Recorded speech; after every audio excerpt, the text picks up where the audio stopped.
वो चाहता है कि आप पुराना जीवन छोड़ें। जब प्रभु कह रहा है एक बार, तो उसे सुनना चाहिए और उसी के अनुसार आपका समर्पण तुरंत होना चाहिए। आप अब्राहम को जानते हैं। अब्राहम से जब परमेश्वर ने बात की, वो एक अविश्वासी व्यक्ति था, कभी परमेश्वर की आवाज को नहीं सुना। हम पढ़ेंगे उसका उत्पत्ति 12 उसका 1 पद से। यहां लिखा है, यहोवा ने अब्राम से कहा, अपने देश, अपनी जन्मभूमि, अपने पिता के घर को छोड़कर उस देश में चला जा जो मैं तुझे दिखाऊंगा। अभी दिखाया नहीं है, बाइबल कहता है आई विल शो यू। वो अभी दिखाया नहीं, वो दिखाएगा। मैं तुझे दिखाऊंगा जहां जाना है, परंतु अभी क्या कर, अपने देश, जन्मभूमि, अपने पिता के घर को छोड़ करके चला जा। जहां जाना है मैं तुझे दिखाऊंगा। अगला, मैं तुझसे एक बड़ी जाति बनाऊंगा, तुझे आशीष दूंगा, तेरा नाम बड़ा करूंगा, तू आशीष का मूल होगा। नेक्स्ट, जो तुझे आशीर्वाद दे मैं आशीष दूंगा, जो तुझे कोसे मैं उसे श्राप दूंगा। भूमंडल के सारे कुल तेरे द्वारा आशीष पाएंगे। लिखा, यहोवा के इस वचन के अनुसार अब्राम चला। हालेलुया।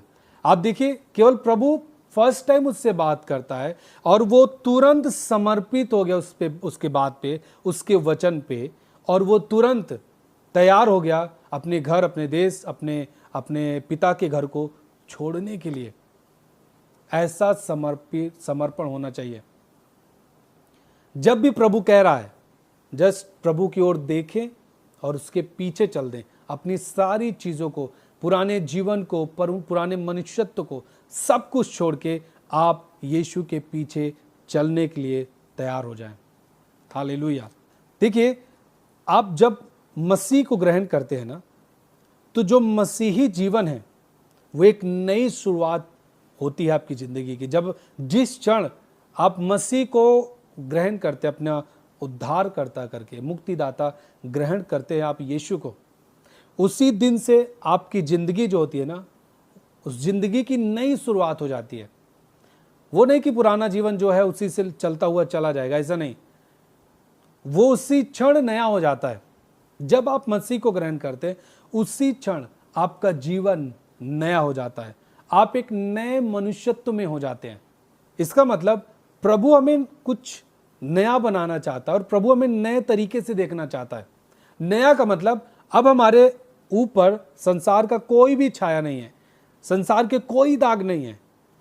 इसका मतलब यीशु ने हमें क्या किया है, धो दिया है। अब हम नए हो चुके हैं। अब हमारी जिंदगी की शुरुआत जो है वो नई तरीके से है। इसका मतलब जो भी अब चीजें हमारे जीवन में घटित होने वाली हैं, जो मिलने वाली हैं, सब कुछ नया नया होगा। हालेलुया। जैसे दूसरा कुरिन्थियों 5:17 कहता है कि अब जो मसीह यीशु में है वो नई सृष्टि है, पुरानी बातें बीत चुकी। हालेलुया। और देखो सब कुछ नया हो गया। All things have become new. अब सब कुछ नया हो चुका है जब आप मसीह में जन्म लेते हैं, मसीह में आप मसीह को अंगीकार करते हैं। जब प्रभु ने आपको नया किया है, वो आप में कोई दाग नहीं देखना चाहता। याद रखिएगा, वो कोई आप में दाग देखना नहीं चाहता। वो आपको नया देखना चाहता है हमेशा के लिए। इसीलिए वो आपको नया बनाया है। आपकी पीढ़ी नई रहेगी, आपका परिवार नया रहेगा यीशु के नाम में।